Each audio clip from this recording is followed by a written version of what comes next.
Shalom saudara-saudari terkasih, jumpa lagi dalam Suara Gembala. Saudaraku, kali ini kita akan membaca firman Tuhan terambil dari Lukas pasal yang ke-6, ayatnya yang ke-43 sampai 45.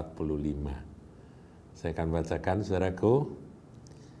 Karena tidak ada pohon yang baik yang menghasilkan buah yang tidak baik. Logis ya saudaraku, tidak ada pohon yang baik, hasilnya tidak baik. Jadi Tuhan Yesus mau nyatakan di sini bahwa kalau pohonnya baik, itu nanti buahnya akan baik. Jadi yang penting itu justru pohonnya, bukan kita bingung mana ya buahnya, pohonnya dulu, gitu ya, pokoknya dulu. Dan juga tidak ada pohon yang tidak baik yang menghasilkan buah yang baik. Ini sebaliknya, saudaraku. Jadi memang semua itu tergantung pada pokoknya. Sebuah pohon yang memang dia pohon dari buah tertentu yang buahnya itu manis, itu tergantung dari pohon itu, jenis pohonnya.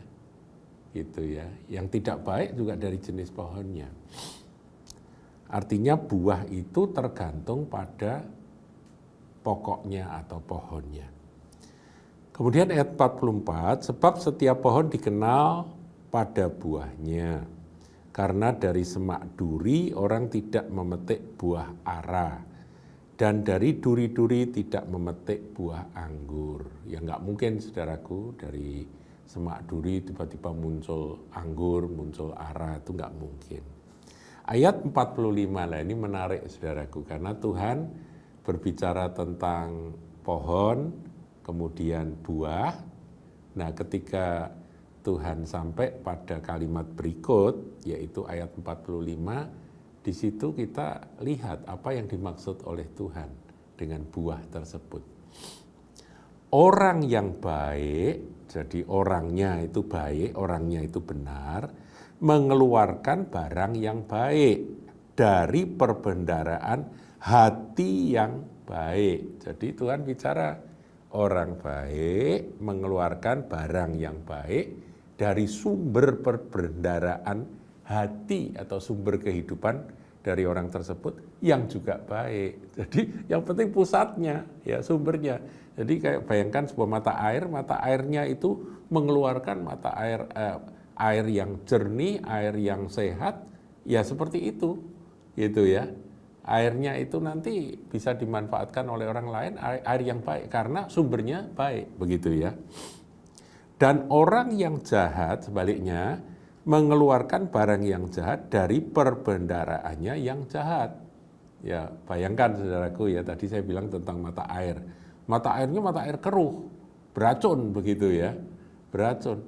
Ya, itu masalahnya ada pada sumbernya, kan begitu. Dan sumbernya dikatakan dari dalam hati. Tapi kemudian kalimat terakhir ini menarik untuk direnung, dan saya ingin berhenti di sini, saudaraku, di kalimat terakhir.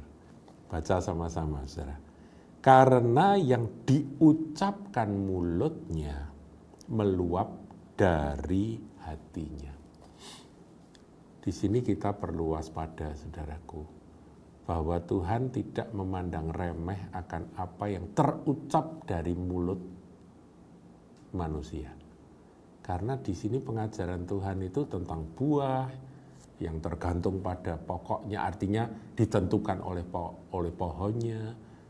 Kemudian Tuhan berkata sumbernya yaitu dari dalam hati dan sebagainya. Kemudian Tuhan mengakhiri dengan kalimat yang diucapkan mulutnya meluap dari hatinya. Jadi ucapan bibir mulut itu bukan sesuatu yang kosong, saudara. Ada orang berkata, cuma omongan aja, nggak ada ruginya, gitu ya, kita mendengar omongan meskipun omongan nggak baik. Saudaraku, di dalam Tuhan, di dalam kebenaran firman Tuhan, rupa-rupanya perkataan itu besar maknanya di mata Tuhan, nilainya di mata Tuhan itu besar. Ya, kita ini kan diselamatkan, kalau firman Tuhan ajarkan bahwa mulut mengaku kan. Ya, hati percaya kita dibenarkan, mulut mengaku kita diselamatkan. Jadi mulut ini sangat menentukan, saudara, apa yang kita ucapkan. Tuhan sendiri itu menciptakan segala sesuatu hanya dengan berfirman, dan kita diciptakan serupa segambar dengan Tuhan.